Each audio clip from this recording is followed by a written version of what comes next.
ช่องเพียงชาแนลนะครับที่ผมไม่ได้ถ่ายคลิปมานานนะครับเพราะ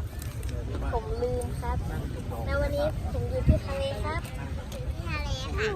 ทะเลที่ไหนทะเลที่พัทยาค่ะพัทยาค่ะพัทยาค่ะอะไรพัทยากันนะครับผมจะมาหาหอยนะครับ